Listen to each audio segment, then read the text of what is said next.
أشهد أن محمدًا رسول الله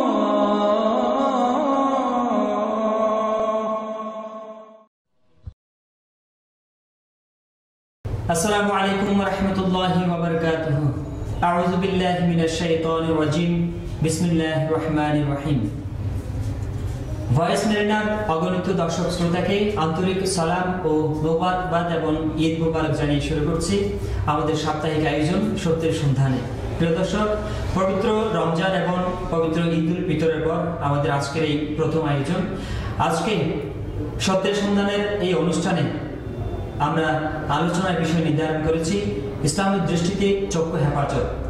প্রিয় দর্শক, আজকে এই বিষয়ের উপর আলোচনার জন্য আমরা আমাদের স্টুডিওতে আমন্ত্রণ জানিয়েছি কক্সবাজারের ঐতিহ্যবাহী বদরমুকাম জামে মসজিদের মুহতারাম খতিব হাফেজ মাওলানা নুরুল কাদের সাহেব মদ্দাজিরুল আলীকে। মুহতারাম, আপনাকে স্বাগত জানাচ্ছি আমাদের স্টুডিওতে। জি আলহামদুলিল্লাহ, আমি স্বাগত জানাচ্ছি ভয়েস মেরিনার সকল শ্রোতা বৃন্দদেরকে। আসসালামু আলাইকুম ওয়া রাহমাতুল্লাহি ওয়া বারাকাতুহু। ভালো আছেন আপনি? আলহামদুলিল্লাহ। মুহতারাম, আপনাকে আমরা রমজানে পাইনি, যেহেতু আপনি পবিত্র মক্কা নগরীতে গিয়েছিলেন। আল্লাহর কাছে শুকরিয়া আমরা আপনাকে আজকে পেয়েছি।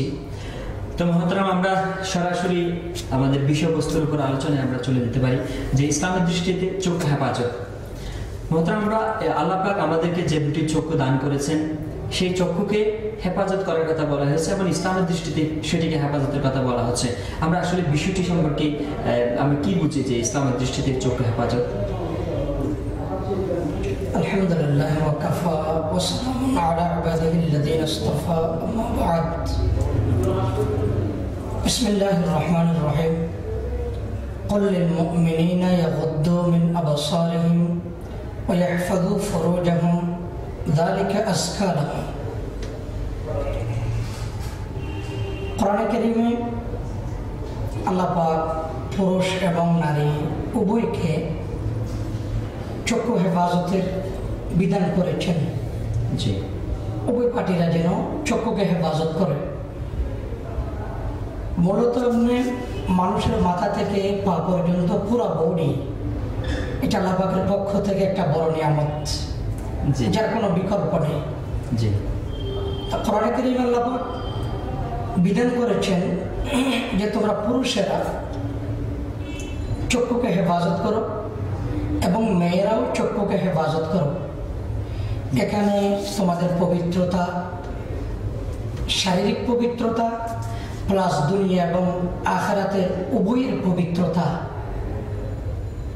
এবং এই চক্ষু হেফাজতের মাধ্যমে মানুষ নিজের বড় বড় কল্যাণ কামিয়াবি এখানে নিহিত আছে, লুকিয়ে আছে। জি, কোরআনে কারীমে আল্লাহ পাক ইরশাদ করেন, কুল লিল মুমিনিনা ইয়াগুদ্দু মিন আবসারিহিম।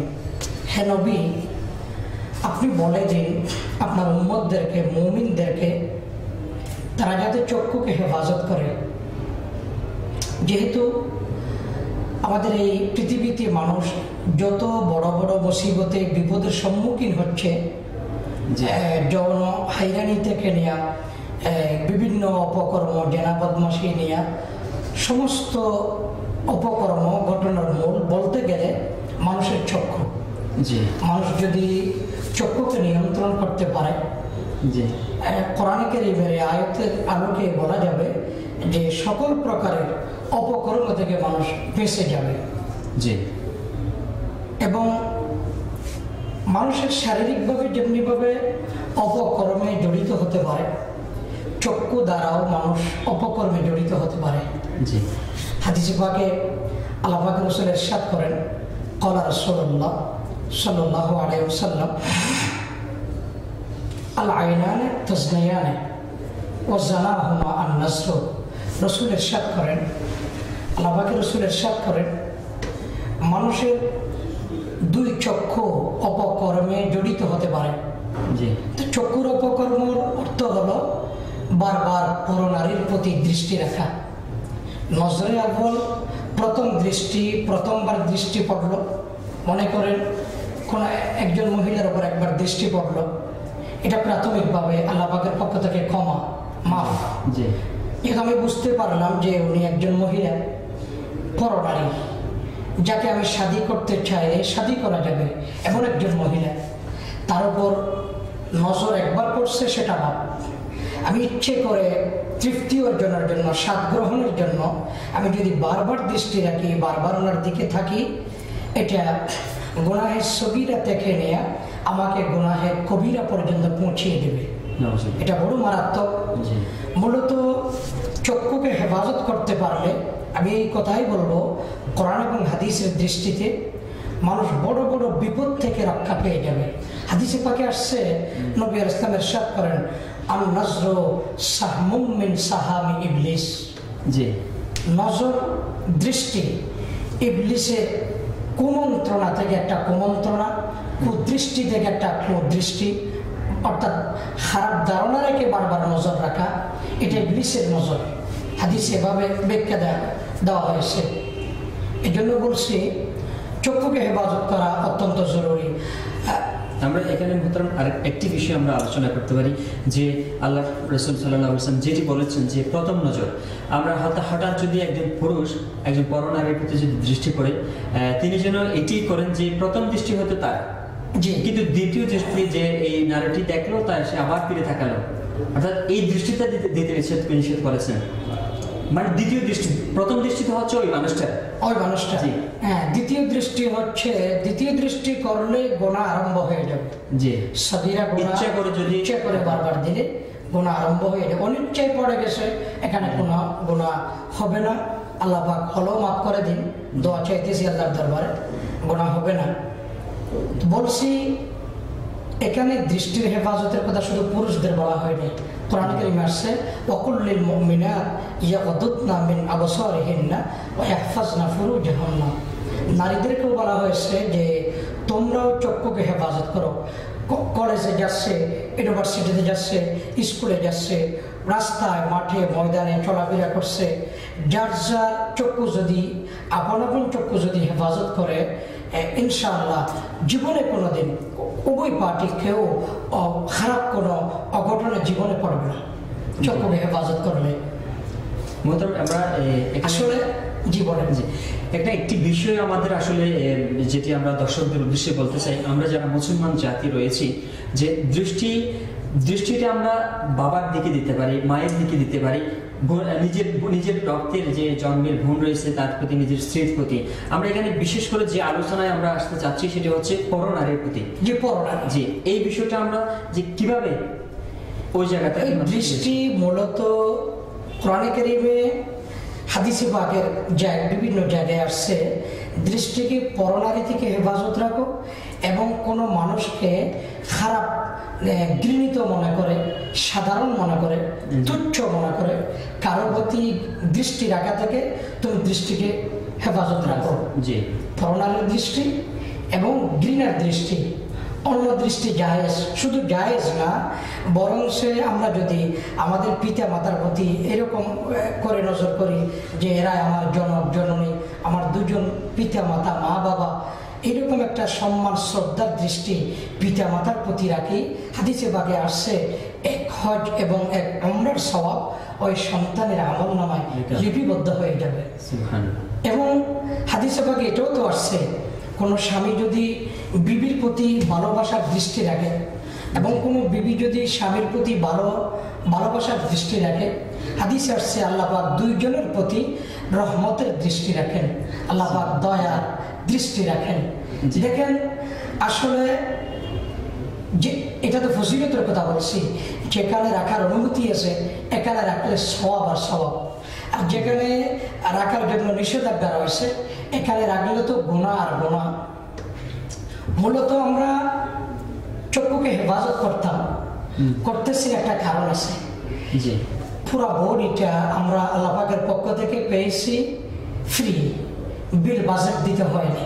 আল্লাহ পাকের দরবার আমাদের মায়ের পেটে আমাদেরকে আল্লাহ পাক দয়া করে, মহব্বত করে আমাদেরকে সৃষ্টি করেছেন।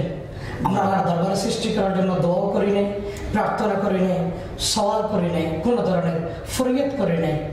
কবি বলছেন লুৎফে তো না গুফতাই মা মিশনত, ফার্সি কবি বলছেন মানবোধে মতাকাজা মানবোধ, লুৎফে তো না গুফতাই মা মিশনত, ফার্সি কবি বলছেন, আল্লাহ আপনি যদি দয়া না করতেন আমরা আমাদের মায়ের পেটে সৃষ্টি হতাম না। বলছি এটা আল্লাহ পাক মেহেরবানি করে দয়া করে আমাদেরকে সৃষ্টি করেছেন। সৃষ্টির সময় আমাদের পিতা মাতা থেকে কোনো বিল পরিশোধ করেন নাই, বাজেট নেন নাই। যদি আমাদেরকে দুটি চক্ষু দান করার সময় আমার থেকে যদি বিল নিত 2 লক্ষ 5 লক্ষ টাকা আল্লাহ পাকে কদরতের অ্যাকাউন্টে জমা করতে হতো, তখন আমি চিন্তা করতাম আমার এই চক্ষু আমি কোথায় ব্যবহার করব, কোন জায়গায় ব্যবহার করব, কোন জায়গা থেকে বিরত রাখবো, তখন আমি চিন্তা করতাম। আপনি দেখেন প্রিয় দর্শক, একটু চিন্তা করলে আপনারাও আমার কথা একমত হবেন যে একজন ডাক্তার সাহেবের কাছে যদি আমরা যাই চক্ষু নষ্ট হওয়ার পর, ডাক্তার সাহেব যদি বলে যে আপনার চক্ষু ইনশাআল্লাহ আমি ভালো করে দিব চিকিৎসা সেবার মাধ্যমে, তবে একটাই মাত্র কন্ডিশন, আপনি আপনার নজরগুলা পরনারীর চেহারায় রাখতে পারবেন না, কাউকে তুচ্ছ দৃষ্টিতে দেখতে পারবেন না। এই কথা যদি ডাক্তার সাহেব বলে, যেহেতু ডাক্তার সাহেব আমার কাছ থেকে 2 লক্ষ 5 লক্ষ ভিজিট নেবেন, এজন্য আমি ডাক্তারকে বলবো আপনার এই কন্ডিশনের ওপর আমি পুরো জীবন কাটিয়ে দিব। যেহেতু ওখানে বিল দিতে হয়েছে, ওখানে আমি একটা বিল পেমেন্ট করেছি, এজন্য ওনার কন্ডিশন মানার জন্য আমরা প্রস্তুত। কিন্তু আল্লাহ পাককে আমরা যেহেতু কোনো ধরনের বাজেট দিইনি, বিল দিইনি, এর জন্য কোরআনে কারিমে যে বিধান করা হয়েছে তোমরা চক্ষুকে হেফাজত করো, কিন্তু আমরা করতেছি না। ওই যে টাকা দিই নাই, বাজেট দিনে, এর জন্য হেফাজত করতে আমাদের কষ্ট হচ্ছে। জি মোহতারাম, আমরা এখানে আরেকটি বিষয়, যদিও আমাদের চক্ষু হেফাজতের মধ্যে পড়ে, সেটি যে আমরা একটু পর্দার বিষয়টি আলোচনা করতে পারি। আমরা এই সম্প্রতি দেখছি, যা দীর্ঘদিন ধরে আসলে সম্প্রতি বললে ভুল হবে, যে আমরা দেখছি পুরুষ সে নারীর মতো করে চলছে আর নারী তার পুরুষের বেশ ধরেছে।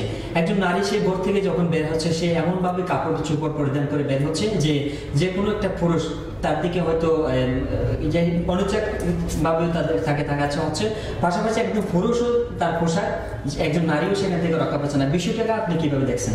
এটা তো মূলত কোরআনে কারিমে এর উপর বিধান করেছেন আল্লাহ পাক। আল্লাহ পাক বলছেন তোমরা জাহিলি যুগের মতো, নারীদেরকে বলছেন তোমরা জাহিলি যুগের মতো সাজসজ্জা করে তোমরা বের হইও না। তোমরা ঘর থেকে যদি বের হও, তোমরা নারীরা স্কুলে কলেজে মাদ্রাসায় যাইবা, তোমরা পর্দা করে ঢিলা ঢালা লেবাস পরিধান করে তোমরা বাড়ি থেকে বের হও। তুমি তো অফিসে যাও, তুমি আদালতে যাও, তুমি যে কোনো জায়গায় যাও, তুমি পর্দা রক্ষা করে বের হও। তোমাকে তো আর পর্দা করে বন্দি করা হয়নি। পর্দা করে এটা তো একটা, পর্দা তো একটা ইজ্জতের গ্যারান্টি। পর্দা তো একটা নারীদের ইজ্জত এবং নারীদের সম্মানের গ্যারান্টি। পর্দা তো আর নারীদেরকে কোণঠাসা করার নাই। ওয়াকারনা ফি বুয়ুতিকুন্না ওয়ালা তাবাররাজনা তাবাররুজাল জাহিলিয়াতিল উলা। আল্লাহ পাক ইরশাদ করেন, হে নারীরা তোমরা জাহিলি যুগের ওই নারীদের মতো বেপর্দা, পর্দা ছাড়া ঘর থেকে বের হয় না। এবং আমাদের বোনেরা, আমাদের মায়েরা বর্তমান যুগে, ডিজিটাল যুগে যেইভাবে চলছে, এগুলো তো ইসলামের সাথে কোনো সম্পৃক্ততা নেই। মনে করেন মাথার মধ্যে কাপড় নেই, শরীরের বিভিন্ন জায়গায় কাপড় নেই। তো হাদিসে পাকে আসছে, নবী ইসলাম ইরশাদ করেন, যেই নারী একেবারে পাতলা লেবাস পরিধান করে, একেও নবী ইসলাম ইরশাদ করেন উনি উলঙ্গ। যেই নারী একেবারে টাইট লেবাস পরিধান করে, নবী ইসলাম ইরশাদ করেন এও উলঙ্গ। এবং যিনি শরীরের বিভিন্ন জায়গায় খালি রাখে, এও উলঙ্গ। উলঙ্গ যদি হয়, এর উপর যদি কোনো পুরুষ যদি দৃষ্টি রাখে, পুরুষেরও কবিরা গুনাহ হবে, ওই মায়েরও মেয়েরও কবিরা গুনাহ হবে। এই জন্য আমাদের মায়েরা বর্তমান যে চলছেন, এগুলোর সাথে ইসলামের সাথে কোনো সম্পর্ক নেই, এবং ইসলামের যে একটা নীতি আদর্শ আছে এর সাথে এর কোনো সম্পর্ক নেই। এটা মন মজুর চলতেছে আর কি। জি মোহতারাম, আমরা আশা করবো আমাদের মা বোনরা সেই বিষয়টি খুবই গুরুত্ব সহকারে দেখবেন। আমরা দোয়া করবো আল্লাহ পাক আমাদের মা বোনদেরকে ইজ্জত রক্ষা করে জীবনযাপন করার তৌফিক দান করেন। আমিন। মোহতারাম, আরেকটি বিষয়, যেহেতু এখানে চক্ষু হেফাজতের বিষয় বলা হচ্ছে, আমরা সে বিষয়টি নিয়ে আলোচনা করছি যে একজন পুরুষ আর একজন নারী সে কার সাথে দেখা করতে পারবে এবং কার সাথে দেখা করতে পারবে না, আমরা একটু সেই বিষয়টি যদি একটু একটা পুরো তালিকা আসছে আমার হাতে, তো এত লম্বা সময় স্টুডিওতে আমি পাইনি, সারসংক্ষেপটা আমরা বলে এই জন্য আমি এতটুকু বলবো, যাদেরকে আমি বিবাহ করা জায়েজ, যাদেরকে আমি বিবাহ করতে চাইলে বিবাহ করতে পারি, এদের প্রতি নজর করা, এদের প্রতি দৃষ্টি রাখা শরীয়তের দৃষ্টিতে হারাম। আর যাদের সাথে আমার বিবাহ হবে না, যেমন আমার মা, আমার বোন, আরো অন্যান্য এইভাবে যাদের সাথে আমার ফুপি, যাদের সাথে আমার বিবাহ কোনোদিন হবে না, এদের সামনে যাওয়া যাবে, এদের কাছে দৃষ্টি পড়লে কোনো গুনাহ হবে না।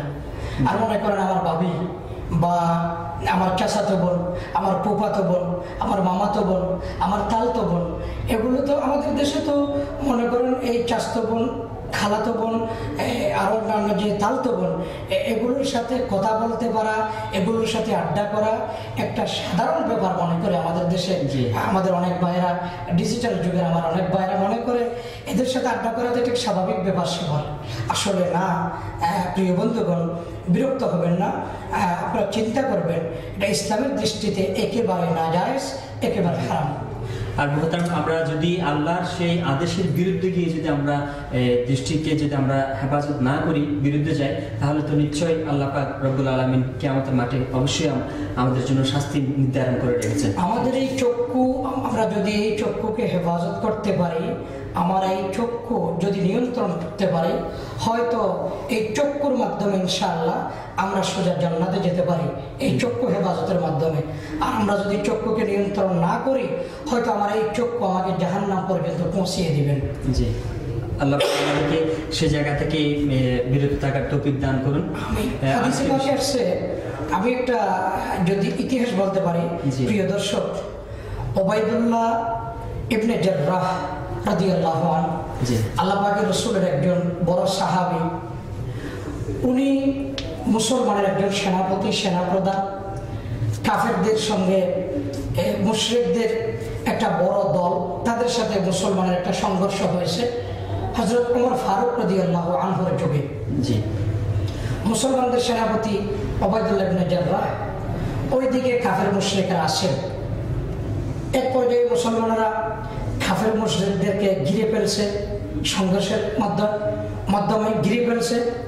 কাফের মুশরিকরা বলল ওবাইদুল্লাহ ইবনে জাররাহকে, ভাই, আমরা আত্মসমর্পণ করলাম, আমরা আপনাদের সাথে যুদ্ধ করব না, আমরা তলোয়ার মাটিতে রেখে দিলাম, আপনারা আমাদের দেশে ঢুকে যান, আমাদের দেশে ঢুকে আপনাদের দখলে চলে যাবে, এখানে আপনাদের সমস্ত কারণ আমরা মেনে নিব, আমরা ট্যাক্সও দিয়ে এখানে জীবনযাপন করব, আপনারা মুসলমানরা ঢুকে যান আমাদের দেশে।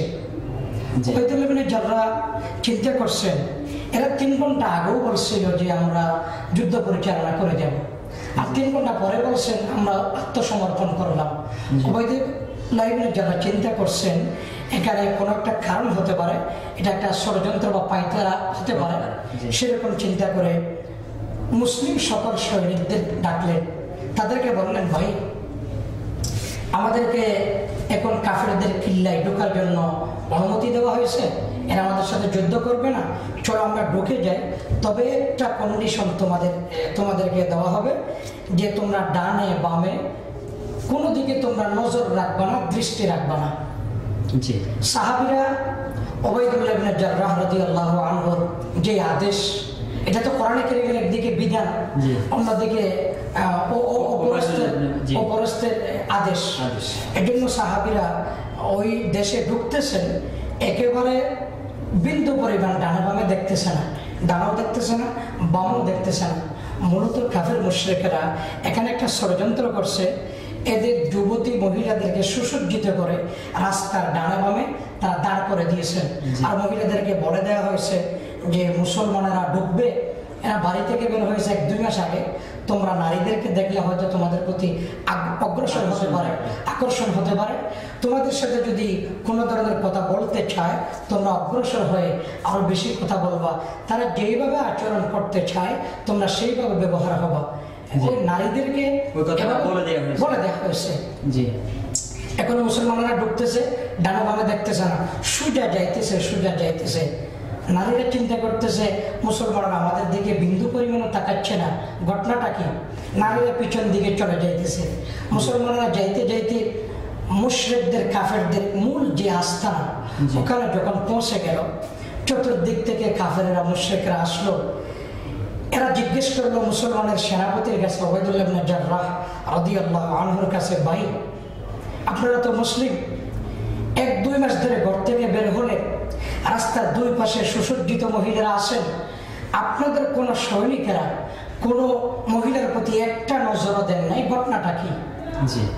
ওবাইদুল্লাহ ইবনে জাররাহ বললেন, ভাই মূলত আমাদের মুসলমানের যে একটা বিধান যার নাম কোরআনে কারীম, এখানে কানুন করা হয়েছে, বিধান করা হয়েছে, নিজাম করা হয়েছে যে পুরুষরা তোমরা তোমাদের নজর মাটিতে রাখো, মহিলারা তোমরাও তোমাদের নজর মাটিতে রেখে তোমরা চলাফেরা করো, তোমরা বড় বড় অপকর্ম থেকে বেঁচে যাইবা।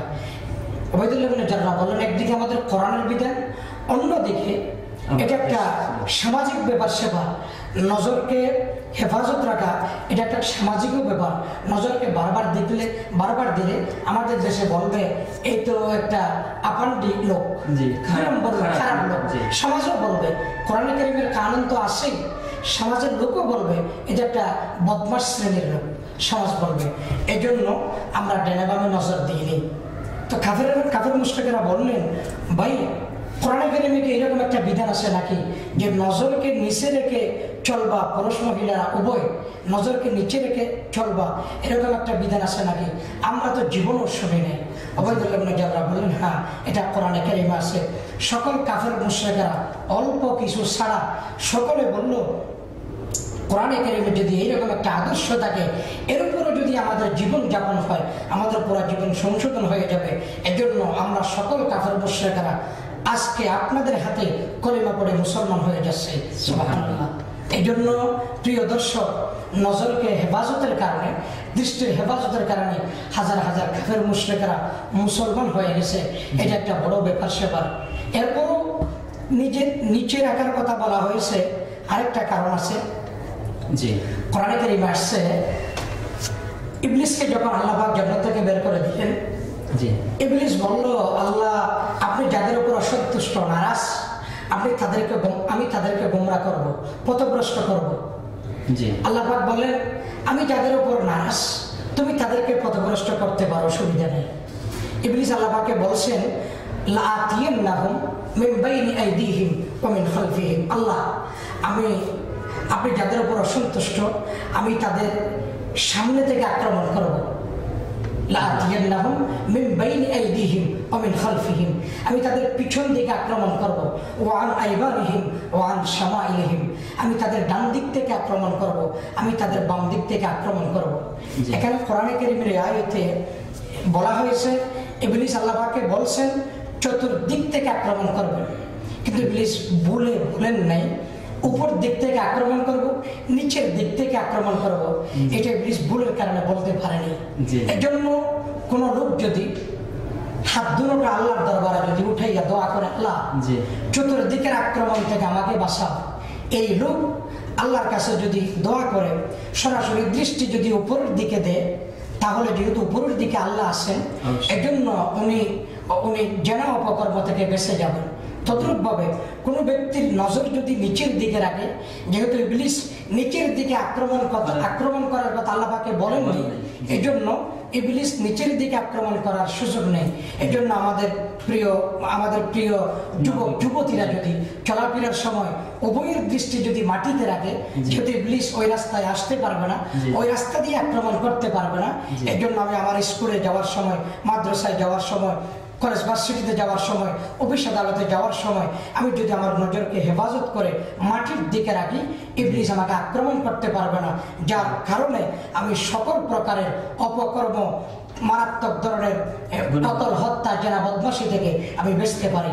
আল্লাহ পাক আমাদেরকে সকলকে নজরকে কন্ট্রোল করে, নিয়ন্ত্রণ করে, হেফাজত করে জীবন যাপন করার আল্লাহ পাক তৌফিক নসিব করেন।